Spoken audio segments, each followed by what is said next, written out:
이렇게 환대해 주시고 반갑게 이렇게 맞아 주시니 정말 고맙습니다.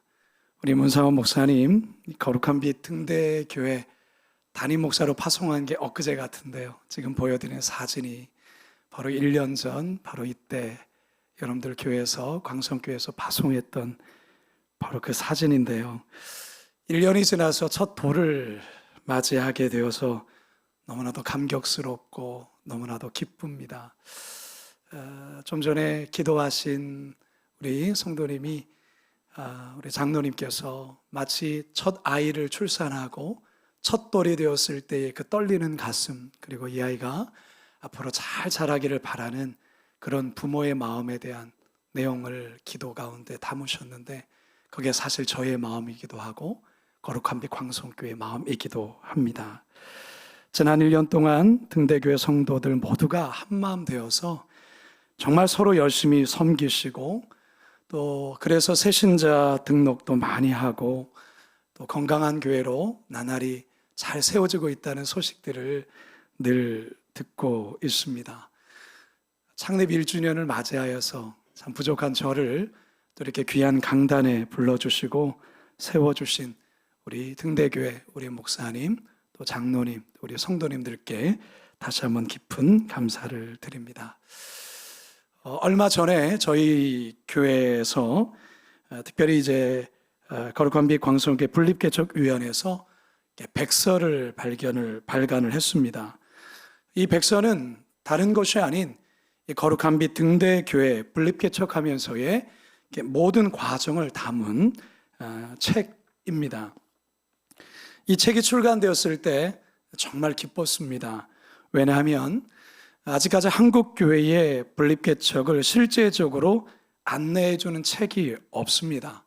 그런데 등대교회가 하나의 좋은 모델이 되고 본이 되어서 분립개척했던 전 과정을 이 백서 가운데 담았기 때문에 앞으로 건강한 교회를 지향하고 분립개척을 꿈꾸고 있는 교회에 아마 이 책은 좋은 디딤돌이자 좋은 안내서가 될 것이라 저는 확신합니다.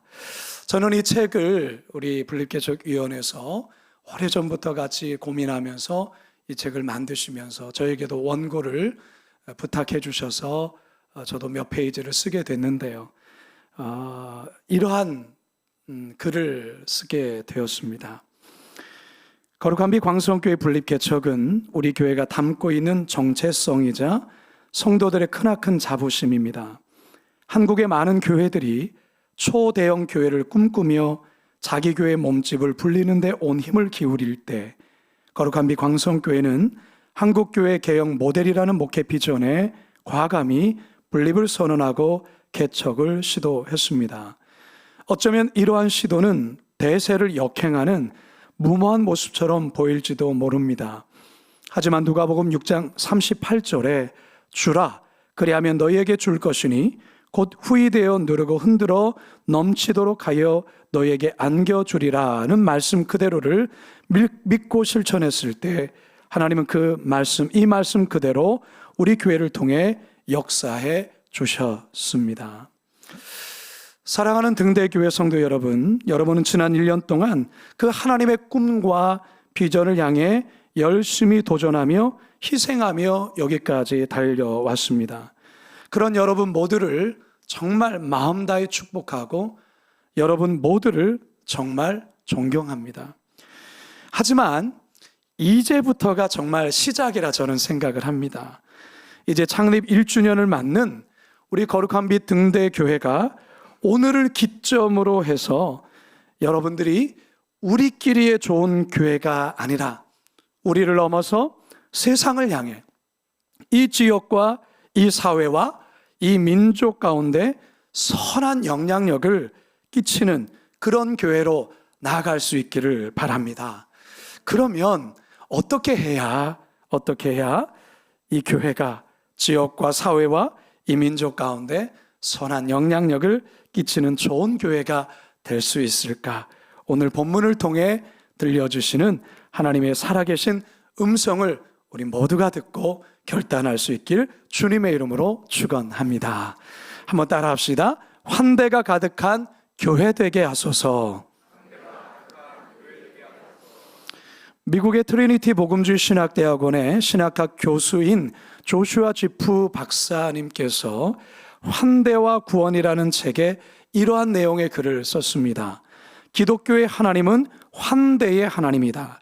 곧 자기 백성에게 환대를 베푸실 뿐만 아니라 자기 백성이 다른 이들에게 환대를 베풀도록 요구하는 하나님이시다. 우리 하나님이 어떤 하나님이라고요? 환대하시는 하나님이라는 거예요. 이 같은 사실을 우리는 성경을 읽다 보면 여러 곳에서 발견할 수 있는데요. 특별히 누가복음 15장에 돌아온 탕자의 비유를 통해서 환대의 하나님을 우리는 만날 수가 있습니다. 여러분, 이 그림은 유명한 그 렘브란트라는 화가가 그린 돌아온 탕자, 탕자의 귀환이라는 그런 제목의 유명한 그림입니다. 바로 이 그림 속에서 바로 환대의 하나님을 우리가 볼 수 있는데요. 사실 우리는 이 환대의 하나님을 이미 경험하고 있습니다. 매주일 드리는 이 예배 속에서 우리는 환대하시는 하나님을 만난다라는 것입니다.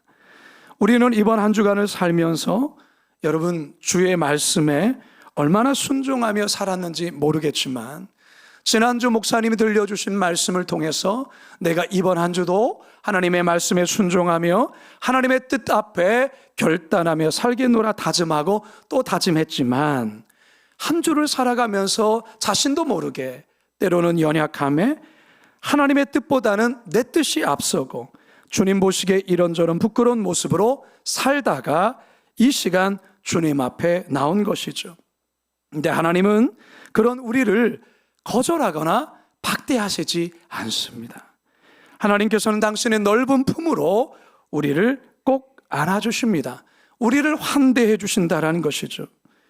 여러분, 이 환대의 힘을 오늘도 우리는 이 예배 가운데 경험하고 그 힘으로 우리는 이번 주 한 주간을 살아가게 되는 것입니다. 이게 바로 환대가 주는 능력이요 힘이라는 것입니다. 따라서 오늘날 교회는 이 환대의 하나님을 닮아가야 합니다. 하늘 아버지께서 우리를 기꺼이 맞아주시고 허물 많고 흉 많고 죄 많은 우리를 여전히 우리를 끌어안아 주시고 우리를 맞아주시듯이 우리도 서로에게 환대하며 살아가야 된다라는 것입니다. 이 같은 환대를 가장 잘 실천한 교회 중에 한 교회를 꼽으라고 하면 예루살렘 초대교회라 할 수 있습니다. 오늘 우리가 읽은 본문 속에서 바로 예루살렘 교회 안에 환대의 영성이 어떻게 나타나는가 우리는 볼 수 있는데요. 15절에서 17절 같이 한번 읽습니다. 시작. 이 여러 날 후에 여장을 꾸려 예루살렘으로 올라갈새 가이사랴의 몇 제자가 함께 가며 한 오랜 제자 구브로 사람 나손을 데리고 가니 이는 우리가 그의 집에 머물려 함이라. 예루살렘에 이르니 형제들이 우리를 기꺼이 영접하거늘. 자, 여기서 기꺼이 영접하거늘, 이게 바로 환대입니다. 사실 오늘 본문에서의 사도 바울과 그의 일행은 대단히 긴장하며 예루살렘까지 어렵게 왔습니다. 길고 길었던 3차 선교 여행으로 심신이 많이 지쳤고 더욱이 예루살렘에 이방교회 지도자들 여럿이 함께 왔기 때문에 사도 바울의 입장에서는 과연 이 예루살렘 교회가 이 이방인 지도자들을 어떻게 맞이할까, 정말 환대해 줄까, 마음의 근심과 걱정이 있었던 것입니다. 그런데 예루살렘 교회 형제들이 바울 일행 모두를 너무나도 기쁘게 반갑게 맞이하며 환대해 준 겁니다. 그러자 긴장했던 바울의 마음이, 또한 모든 일행들의 마음이 한순간에 눈 녹듯이 녹아지면서 마음의 평안과 기쁨으로 충만하게 된 것입니다. 여러분, 우리도 이런 것들을 경험할 때 있지 않습니까? 어떤 낯선 모임에 처음 갔는데 여러분, 만약에 아무도 반겨주지 않고 자기들끼리만 인사하고 자기들끼리만 히덕거리면 사실은 어떤 마음이 듭니까? 마음이 굉장히 상하게 되죠. 뻘쭘하고 민망하고 그렇습니다. 그런데 어느 누군가가 여러분에게 다가와서 밝은 미소를 지으면서 잘 오셨다고, 여러분 그 말 한마디가 얼마나 마음의 긴장을 녹이고 얼마나 마음의 기쁨과 행복을 가져다 주는지 모릅니다. 이게 바로 환대가 주는 힘이라는 것입니다. 저는 설교를 준비하다가 등대교회, 이 등대교회 정체성 속에 이미 환대의 영성이 담겨 있다는 것을 알게 되었어요. 무슨 말일까요? 재작년 8월에 문상원 목사님이 분립개척 담임 목사님으로 선정되시고 본격적으로 분립개척에 대한 광고를 내며 성도를 모집할 때 문 목사님이 앞으로 이런 교회를 세우겠다고 청사진을 제시할 때 첫 번째 슬로건이 바로 환대하는 교회였습니다. 여러분 보이십니까? 그렇죠? 저기 보면 환대하는 교회 그렇게 쓰여 있죠.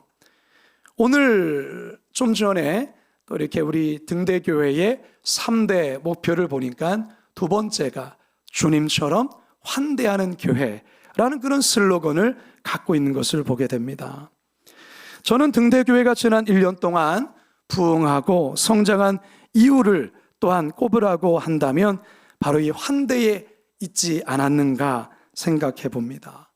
등대교회는 환대하는 교회입니다. 환대 지수가 높은 교회라는 것이죠. 환대 지수가 무엇입니까? 교회 안에서 성도에 대한 관심과 사랑, 격려의 정도를 하나의 지수로 나타낸 것을 환대 지수라 할 수 있는데요. 환대 지수가 높은 교회일수록 새신자가 왔을 때 모든 성도들이 하나같이 새신자를 환대하며 환영한다라는 것입니다. 성도 간에는 한 주간에 어떻게 살고 어떠한 삶을 살았는 또 어떤 어려움이 있었는지 서로가 허물 없이 나누고 그것을 위해서 함께 기도해주고 격려하는 바로 그러한 교회가 환대지수가 높은 교회라는 것이죠. 이런 교회에 새신자가 왔을 때 어떠한 마음을 느끼겠습니까? 아, 내가 찾던 교회, 바로 그 교회가 이 교회다. 내가 이곳에서 평생을 신앙생활 잘해야 되겠다. 이런 마음 갖지 않겠습니까? 우리 예수님께서 복음서의 말씀 가운데에 나그네, 또한 소외된 자, 이방인들, 과부된 자, 그 시대의 극빈자들을 환대하라고 우리 예수님이 명령하십니다. 그런데 또 이런 말씀을 하시죠. 그들을 환대한 것이 바로 나를 환대한 것과 같다. 이렇게 말씀하시며 성도들에게 환대에 대해서 굉장히 요청하고 강조하셨죠. 마태복음 10장 40절 42절 시작. 너희를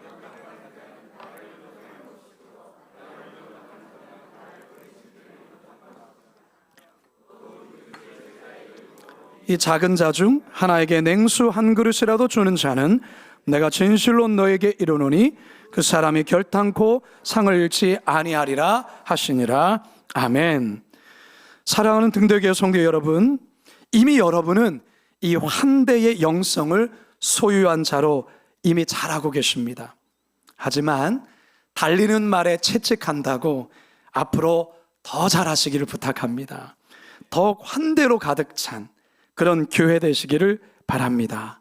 그래서 등대교회 하면 환대하는 교회, 이런 등식이 성립되기를 축복합니다. 지치고 힘든 수많은 영혼들이 등대교회를 통해서 참된 쉼과 안식을 이루는 복된 교회 되기를 주님의 이름으로 축원합니다. 한번 두 번째 따라 합시다. 간증이 풍성한 교회 되게 하소서. 예루살렘 교회 형제들의 따뜻한 환대를 받으며 예루살렘에 입성한 바울은 이튿날 예루살렘 교회의 최고의 수장인 야고보와 교회 장로들을 만납니다. 18절 읽습니다. 시작. 그 이튿날 바울이 우리와 함께 야고보에게로 돌아가니 장로들도 다 있더라.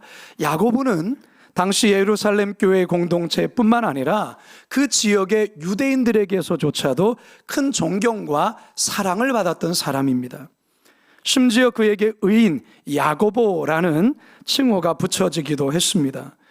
예루살렘에 입성한 바울은 다음날 이 야고보 사도를 만나는데요, 이 두 사도의 만남은 아주 특별한 의미를 갖습니다. 이들의 만남 속에는 유대 교회와 그리고 이방 교회와의 만남이라는 특별한 의미가 담겨 있고, 이방 교회 대표 지도자와 유대 교회 대표 지도자와의 역사적인 만남이라 할 수 있습니다. 바울은 먼저 야고보와 장로들에게 인사를 나눈 후에 지난 시간 동안 하나님께서 이방인들 가운데 어떠한 구원의 역사를 행하셨는가, 사도 바울이 그들에게 하나하나 자세히 낱낱이 보고를 합니다. 19절입니다. 시작. 바울이 하나님이 자기의 사역으로 말미암아 이방 가운데서 하신 일을 낱낱이 바울은 지난 3차 선교 여행을 통해서 하나님께서 이방 땅 가운데 행하신 그 생생한 간증들을 예루살렘 교회 성도들과 지도자들과 함께 나누고 있습니다. 아마도 사도 바울은 특별히 이 에베소에서의 그 복음 사역의 성과와 또한 하나님의 역사에 대해서 이야기했을 겁니다. 두란노 서원을 통해서 배출된 그 제자들이 소아시아 여러 곳에 흩어지면서 그들로 말미암아 교회가 개척되어졌고, 복음이 유럽 가운데, 복음이 소아시아 땅 가운데 아주 많이 전해진 것에 대해서 아마도 이 바울은 간증했을 거예요. 사랑하는 등대교회 성도 여러분, 1년 전 등대교회가 거룩한 빛 광성교회에서 파송을 받아 이곳 강단에서 지난 1년 동안 예배하며 교회를 세운 이야기는 바로 여러분, 바로 등대교회의 간증입니다. 그런데 여러분들이 오늘 이 놀라운 1주년을 통해서 지난 1년 동안 행하신 하나님의 그 놀라운 일을 간증하며 고백하며 감격해야 되겠지만 여기서 멈추면 안 됩니다. 오늘로 지난 1년 동안 하나님의 행하신 그 놀라운 간증에 대해서는 오늘까지만 이야기하시고, 이제 중요한 것은 이제 여러분들이 새로운 간증들을 써내려 가셔야 한다라는 것입니다. 우리 하나님은 여러분 교회를 통해서 더 놀라운 일을 행하실 하나님이시라는 것입니다. 믿으십니까? 여러분들이 지난 날 동안, 지난 1년 동안 써내려온 간증도 귀하고 놀랍지만 우리 하나님께서는 여러분 등대교회를 통해서 앞으로 더 놀라운 간증들을 써내려 가시기를 원하신다라는 것입니다. 저는 지난 1년 동안 여러분 행한 아까 영상을 보면서 너무너무 감격이 되고 기쁨이 넘치고 너무 좋지만, 저는 앞으로 우리 문상원 목사님을 통해서 여러 성도님들이 앞으로 더 써내려갈 새로운 간증을 저는 더 기대하고 설레인다라는 것입니다.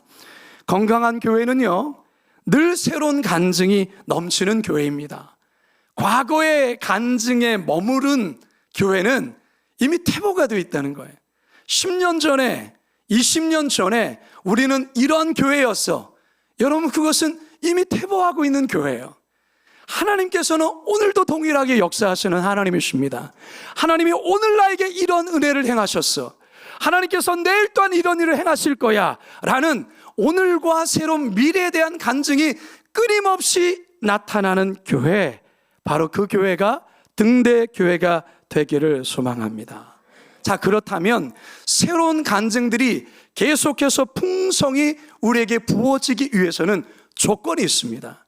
그 조건이 뭐냐? 여러분, 도전을 계속하셔야 됩니다. 믿음의 도전을 계속하셔야 된다라는 거예요. 믿음의 모험을 행하는데 두려워하지 말라라는 것입니다. 그래야 새로운 간증이 새롭게 생겨나는 것입니다. 여러분들이 지난 1년 동안 그러한 믿음의 도전을 해주셨기 때문에 이 공간도 하나님께서 예비해 주셨고 이렇게 든든한 교회로 세워준 거예요. 지난 1년 동안 여러분들의 그 믿음의 도전이 있었기 때문에 이러한 교회가 세워진 겁니다. 그러나 이제 새로운 도전을 또한 준비하셔야 됩니다. 새로운 도전에 여러분들이 두려워하지 마시고 과감히 발을 내디드시기를 부탁드리겠습니다. 사도 바울이 이 예루살렘에 방문하게 되어진 그 마음에 큰 비전이 하나 있었습니다. 그것은 이방 교회와 예루살렘 유대 중심의 이 교회가 하나의 교회라는 것을 꿈꿔왔다라는 것입니다. 그러나 유대인들에게 있어서의 이 이방의 장벽을 넘는다는 것은 결코 쉬운 일이 아니었어요. 그들이 갖고 있는 전통, 그들이 갖고 있는 율법이라는 그 거대한 장막이 있었기 때문에 이 유대 교회, 유대 신자들이 이방인 신자들을 기꺼이 받아들이고 맞아준다는 것은 그 쉬운 일이 아니었다라는 것이죠.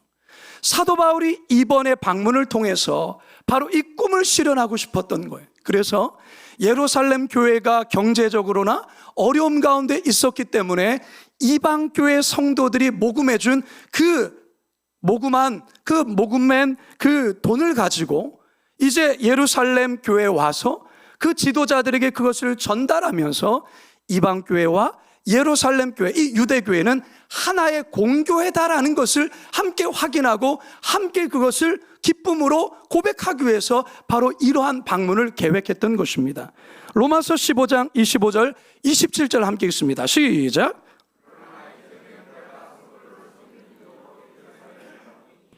이는 마게도냐의 아가야 사람들이 예루살렘 성도 중 가난한 자들을 위하여 기쁘게 얼마를 연보하였습니다. 저희가 기뻐서 하였거니와 또한 저희는 그들에게 빚진 자니 만일 이방인들이 그들의 영적인 것을 나눠 가졌으면 육적인 것으로 그들을 섬기는 것이 마땅하니라. 이 꿈이 바로 이 사도 바울과 그 일행들이 이번 예루살렘에 방문하며 그들이 이방 성도들이 준비한 그 예물을, 그 모금한 그 재정을 나누면서 이 놀라운 꿈이 성취된 것입니다.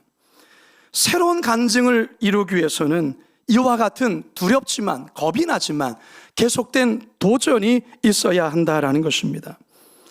방금 전에 말씀드린 것처럼 등대교회 성도들이 믿음의 도전 속에 이 교회를 세웠지만 이제 새로운 도전 가운데 여러분 나아가기를 부탁합니다. 그리할 때 이 등대교회는 안주하지 않고 계속해서 놀라운 간증들을 써내려가게 될 것입니다. 2025년 문사원 목사님이 아마 여러분들에게 목회의 비전을 제시했을 것입니다. 도전하며 선포했을 것입니다. 등대교회 성도님들 모두가 함께 뜨거운 마음으로 그것을 기꺼이 기쁨으로 받아주시고 함께 기도하고 적극적으로 지지하시며 함께 동참해 주시기 바라겠습니다. 저는 우리 등대교회를 생각하면서 이런 마음의 기대를 갖습니다. 등대교회가 선교사님을 파송하는 일들을 앞으로 행할 수 있기를 바라겠습니다. 등대교회가 분립개척에 또한 아름다운 이 열매를 맺은 것처럼 등대교회 이름으로 분립개척하는 일들이 앞으로 일어나기를 소망합니다.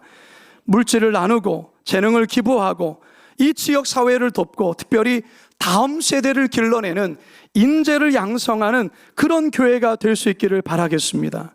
그러할 할 때 등대교회는 풍성한 새로운 간증들이 계속해서 일어나는 그런 교회 될 줄로 믿습니다. 그러한 우리 등대교회 성도들 되시길 주님의 이름으로 축원합니다. 마지막 세 번째 따라합시다. 주님만 영광 받으시는 교회 되게 하소서. 은혜로운 선교 보고와 이방교회 성도들이 모금해준 구제헌금을 예루살렘 교회에 전달하자 거기에 있던 이 예루살렘 교회 성도들과 지도자들이 감동과 함께 모두가 기쁨으로 충만하게 됩니다. 그러면서 이 모든 일을 이루신 하나님께 한 목소리로 하나님께 영광을 돌리며 찬양을 합니다. 20절 상반절입니다. 시작. 그들이 듣고 하나님께 영광을 돌리고. 등대교회 성도 여러분, 여러분들이 지난 1년 동안 정말 기쁨으로 헌신하며 모두 하나와 같이 섬김의 결과로 이 등대교회가 세워졌습니다. 하지만 이 모든 영광 받으실 분은 오직 하나님 한 분이십니다. 믿으십니까? 교회가 어떤 일을 행한 후에 정말 조심해야 되는 것이 있습니다. 결코 어느 한 사람이 주목을 받아서는 안 됩니다. 어떠한 사람이 영광을 받아서는 절대로 안 되는 것입니다. 오직 하나님께만, 오직 모든 시선은 하나님께만 돌려야 하는 것입니다. 오직 하나님만 영광 받으셔야 하는 것입니다. 왜 그렇습니까? 우리는 단지 도구에 불과한 자라는 것입니다. 이 모든 것을 행하신 분은 우리 하나님이시기에 주님 홀로 영광 받으소서.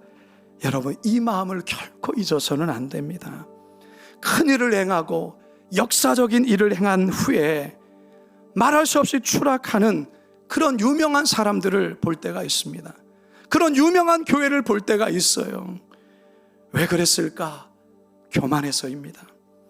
그리고 그 하나님 받으실 영광을 사람이 취하고 사람이 받아서 그런 것입니다. 성경에서 대표적인 인물이 사울 왕이 아니겠습니까? 전쟁에서의 승리한 후에 마치 자신의 탁월한 능력으로 승리를 얻은 것처럼 여기며 자신을 위해 공적비를 세운, 결국 그는 교만과 불순종으로 하나님께 버림받는 비운의 왕이 되고 만 것입니다. 교회의 주인 의식을 가지고 교회를 돌보고 사랑하고 헌신하는 것은 귀한 것입니다. 하지만 교회의 주인이 자신이라고 생각하면 그거는 정말로 착각인 것입니다. 교회의 주인은 하나님이십니다. 우리는 청지기이자 주의 종으로 맡겨진 일을 감당하는 자입니다. 그래서 여러분, 오늘 창립 1주년을 맞이하는 우리 모든 성도들, 우리 지난주에 창립 28주년을 기념하면서 함께 기뻐했던 우리 거룩한 빛 광성교회 성도들이 평생에 잊지 말고 항상 고백해야 될 말씀이 바로 누가복음 17장 10절이라는 것. 다 같이 고백합니다. 시작. 이와 같이 너희도 명령받은 것을 다 행한 후에 이르기를 우리는 무익한 종이라 우리가 하여야 할 것을 한 것뿐이라 할지니라. 거룩한 빛 광성교회도 그렇고 창립 1주년을 맞이하는 거룩한 빛 등대교회도 마찬가지입니다. 모든 영광 주님께만 돌려드려야 됩니다. 앞으로도 주님께만 영광 돌리는 교회 되기를 축복합니다. 등대교회는 예수님의 핏값으로 세워진 교회입니다. 따라서 어떤 악한 세력도 등대교회를 해하지 못할 것입니다. 마태복음 16장 18절에 내가 이 반석 위에 내 교회를 세우리니 음부의 권세가 이기지 못하리라. 이제 저는 말씀을 마치려 합니다. 오늘 어쩌다 중창팀이라 하대요. 그 이름, 아까 전에 그 부른 곡은요, 우리 문상훈 목사님의 모든 목회적인 철학과 또 이 교회, 등대교회를 향한 고백이 담겨 있는 바로 그 고백을 이렇게 찬양으로 만들어서 오늘 여러분들 앞에 이렇게 부른 겁니다. 사실 저는 시를 쓸 줄을 모릅니다. 그런데 재작년에 하나님께서 어떤 큰 감동을 주셔서 정말 잘 쓰지도 못하는 시지만 시를 써봤습니다. 또한 그 시를 또 찬양으로 또 우리 나바피플 우리 팀이 만들어 주셔서 지난 창립주일 앵콜송으로 또 그 찬양을 불렀는데요. 저는 이 기도시는 제가 목회하는 평생 주님 앞에 서 있는 동안 저의 고백이자 저의 기도이자 저의 바람입니다. 제가 마지막으로 이 시 낭송해드리고 설교를 마치려 합니다. 주여, 이런 교회 되게 하소서. 삶에 지친 영혼들 언제라도 다가와 쉴 수 있는 아버지 품과 같은 교회 되게 하소서. 죄책감과 시리에 빠져 한없이 눈물 흘릴 때 말없이 눈물 닦아주시며 환대해 주시는 어머니 손과 같은 그런 교회 되게 하소서. 주여, 이런 교회 되게 하소서. 오늘도 역사하시는 하나님을 체험하며 풍성한 간증이 모두의 기쁨이 되고 나눔이 되는 교회 되게 하소서. 가난한 이웃과 소외된 자들에게 기꺼이 물질을 나누고 열방에 잃어버린 자들에게 복음과 사랑을 나누는 그런 교회 되게 하소서.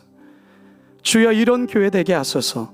특정한 사람이나 업적이 드러나지 않고 오직 하나님만 찬양받으시는 교회 되게 하소서. 모든 일 마쳤을 때 나는 무익한 종입니다. 내가 해야 할 일을 한 것뿐입니다. 고백하는 성도들로 가득 찬 그런 교회 되게 하소서. 기도하겠습니다.